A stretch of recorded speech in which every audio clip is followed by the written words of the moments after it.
something much more dangerous than mixed dancing. I was exposed to the prophets and their message about doing justice and loving mercy and showing kindness, being a light to the world, caring for the poor and widows and orphans and the strangers who were in our land. That was much, I have to tell you, that was much more dangerous because of the impact that it made on my life. So after graduation, it was time to make a decision about where I'm going to go to graduate school. And for Cumberland and the people who were there were basically two choices. One of them was Southwestern Seminary, which was in Texas. It was known for being a very conservative school, or Southern Seminary, which was in Louisville. It was known kind of being for more liberal. So most of the religion majors who graduated went on to Southwestern. They moved to Texas. There was one graduate who went to Southern. That was me. I was the only one out of my class of religion majors who made that decision to go to Southern. And so the question sort of comes to me from time to time, and that is, when we talk about people who are liberal or conservative, because I get that question a lot about our church, where do we stand in this? And so whenever I am, so I have to ask, so I wonder about, this whole thing of what does it mean to be liberal and what it means to be conservative? Because I know people who somewhat transcend all of that model. I know people who are very liberal, in that they oppose, but at the same time, they will oppose abortion. They will be in favor of same-sex marriages. They will invite people frequently to come to Jesus Christ. They will protest war. They would never vote for a Republican for president. I also know people who would consider themselves to be conservative, but at the same time, they are concerned for the environment, for issues of poverty. They attend interfaith services. They would never vote for a Democrat for president at all. And so what happens is we have these people who don't seem to fit really well into the categories that we sort of define ourselves as what is liberal and what is conservative. So when somebody asks me, are you liberal or conservative? My answer is very simply yes, I am. Because if you mean by liberal somebody who gives and somebody who is generous, well, I want to be known that way as somebody who is that way. If by liberal you mean somebody who's open-minded, well, I hope that characterizes me.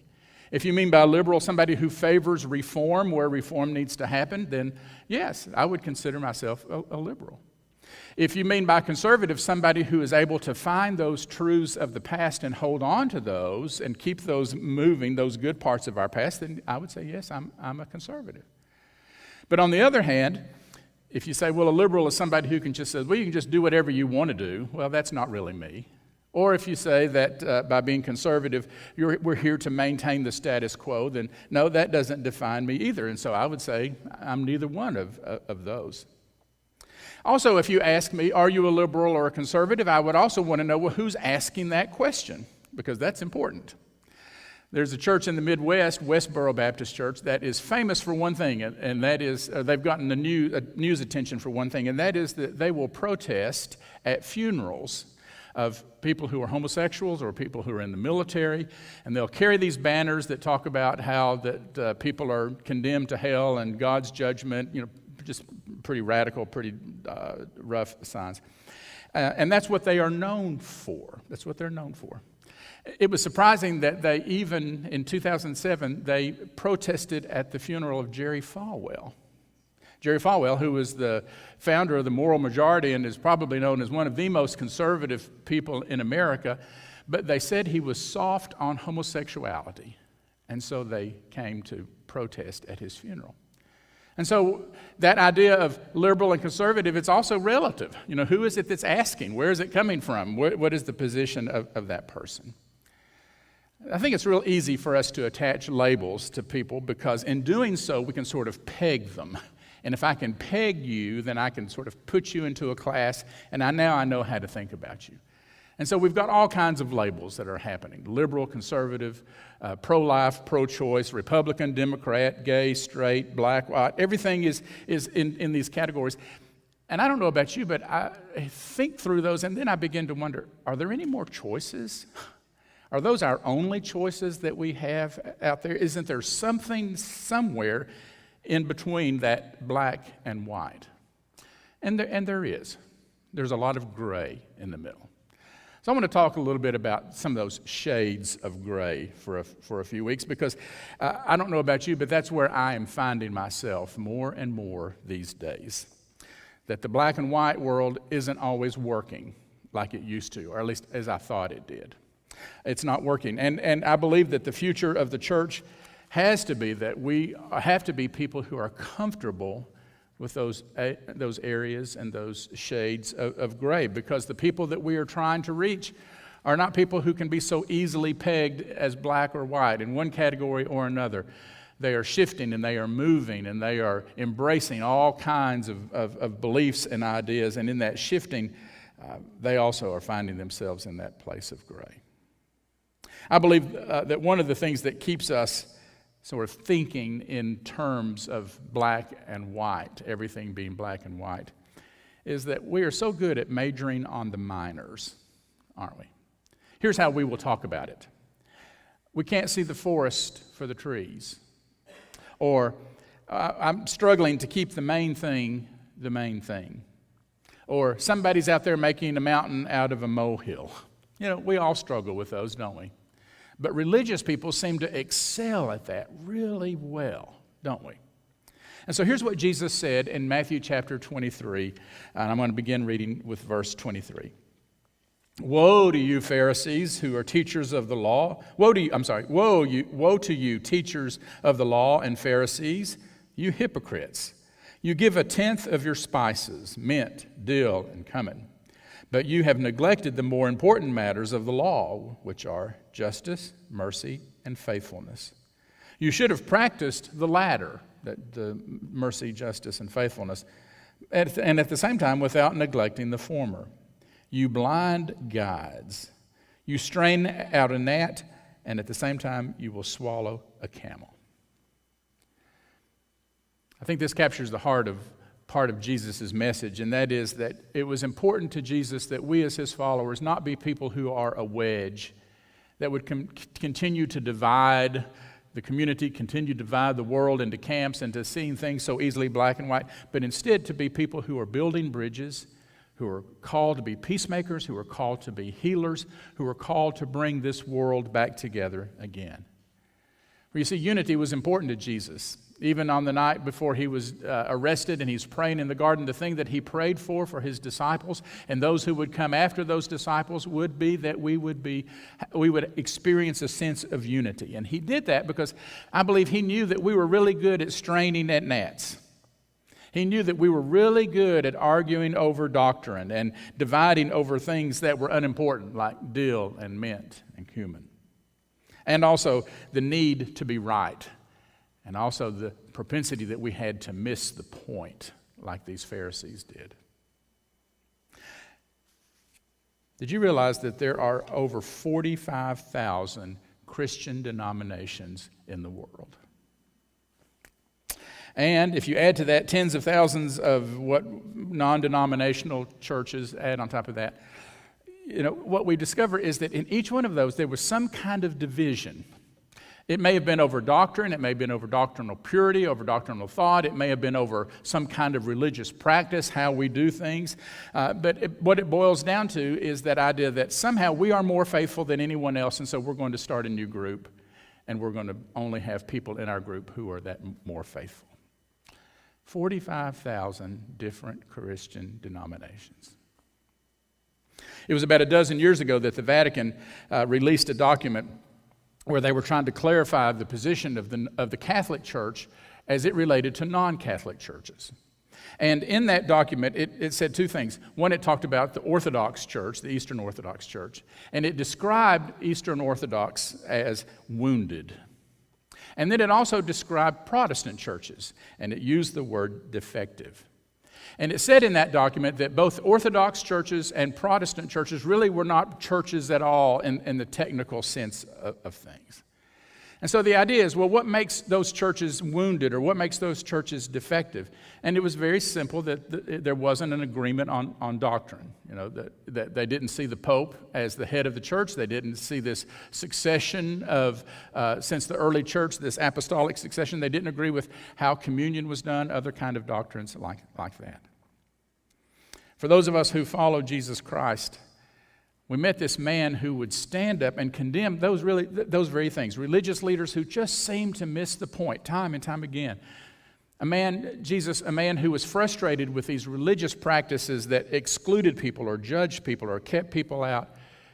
We find in Jesus Christ the man who said, people who are wounded and people who are defective are people who are welcomed into the kingdom of God.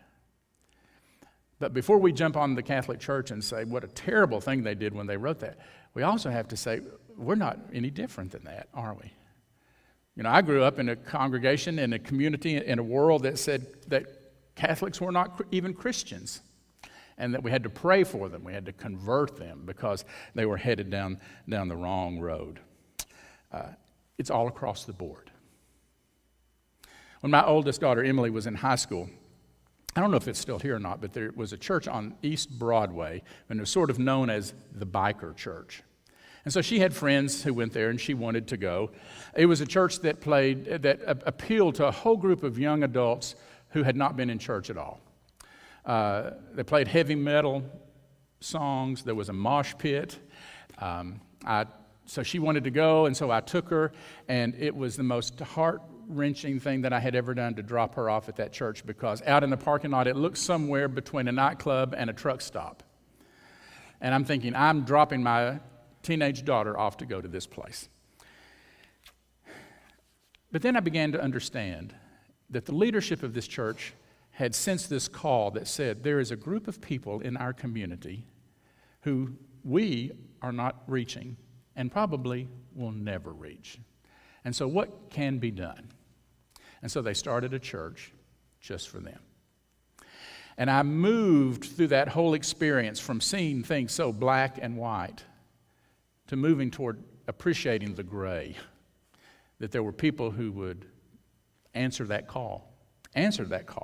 And it changed my whole way of thinking. One of the things I enjoy about this church is that we have so many relationships with this ecumenical community.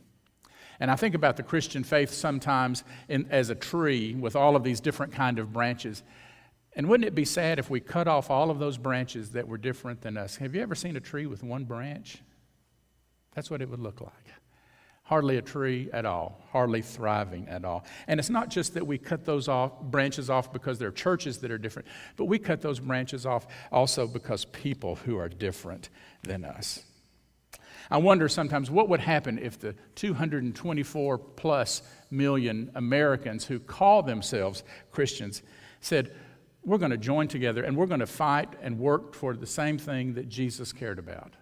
We're going to make Jesus' vision come to life in this country and establish a place where there will be no more poverty, a place where there will be justice, where people do love their neighbor.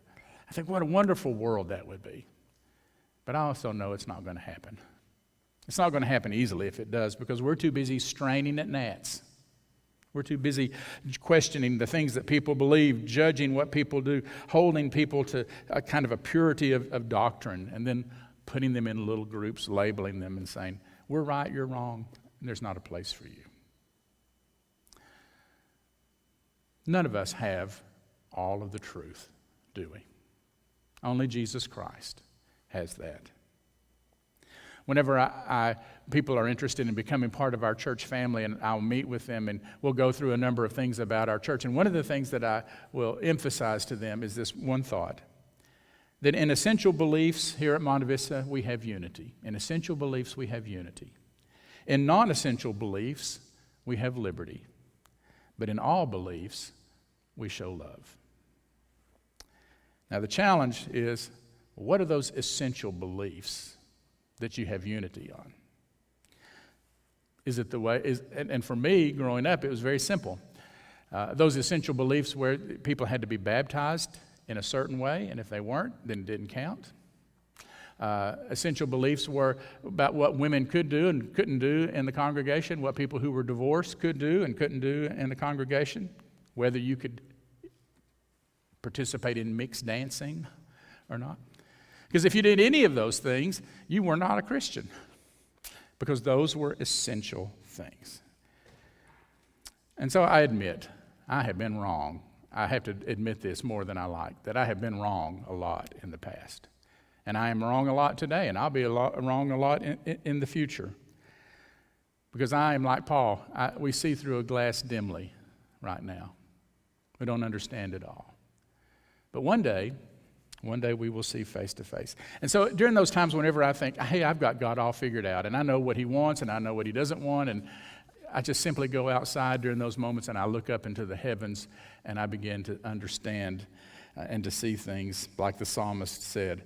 When I look at the heavens, at the work of your fingers, the moon and the stars that you have established, what are human beings that you are even mindful of us?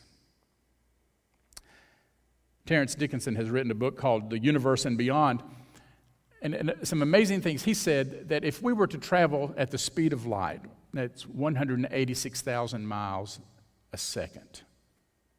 If we were able to travel at the speed of light, it would take us 80,000 years to get across our galaxy, the Milky Way. Isn't that amazing?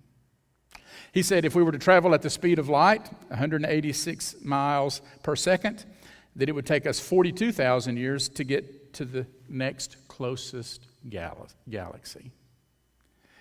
And he talks about the billions of stars and the billions of galaxies that are in our universe, and the marvel of how God is the one whose presence permeates every bit of that, and that you and I are just specks in this whole continuum. And then I wonder, can we ever understand the mysteries of God? Well, yes, I think we can on a level. But the psalmist says that such knowledge is too wonderful for me, and it is too high, and I cannot attain it all. We can't, just a part. So when we try to speak for God, we better be careful.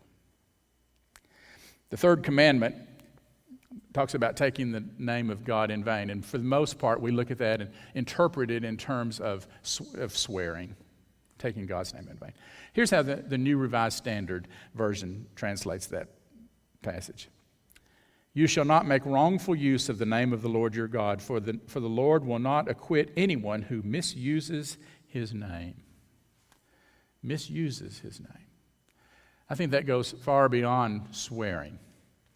I believe that also goes on to describe those times where we might describe God in such a way that he would never agree to, he would reject. Or those times whenever we say we are doing something in the name of God, and terrorists will do that. I'm killing in the name of God. Or Christians will do that. We are condemning people in the name of God. We are misusing the name of God.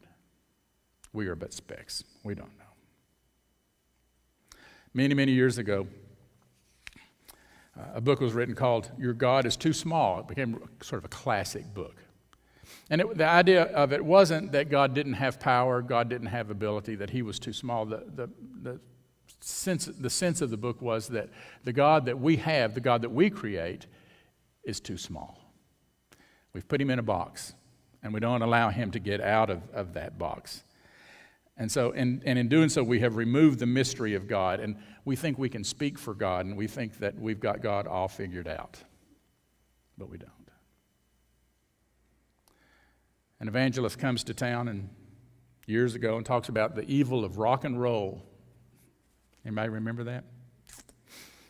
And so young adults went home and they pulled out all of their rock and roll records and they broke them because they didn't want anybody else getting them and being led astray by rock and roll. And then they threw them in the garbage can. And I understand that there are some lyrics in music that are not good and probably not ought to be listened to. But it's hard for me to understand that when the Beatles sing, I love you, yeah, yeah, yeah, that ought to be broken and thrown away. But on a day like that, when teenagers were going home and breaking records, there were about 30,000 people who died that day because they were starving to death. And we're over here breaking records. We're over here breaking records. Straining at gnats. That's what we do. And we do it well.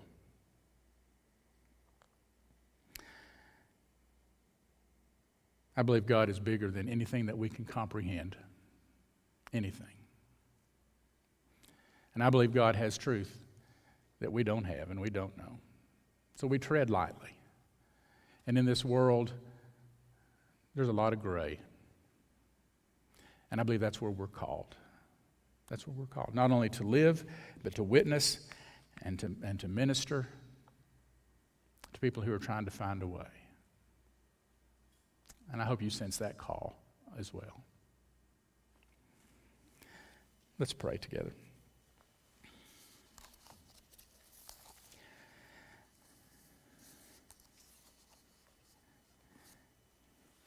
God, we sing about the majesty and the glory of your name, and we can't even begin to comprehend the depths of what that means.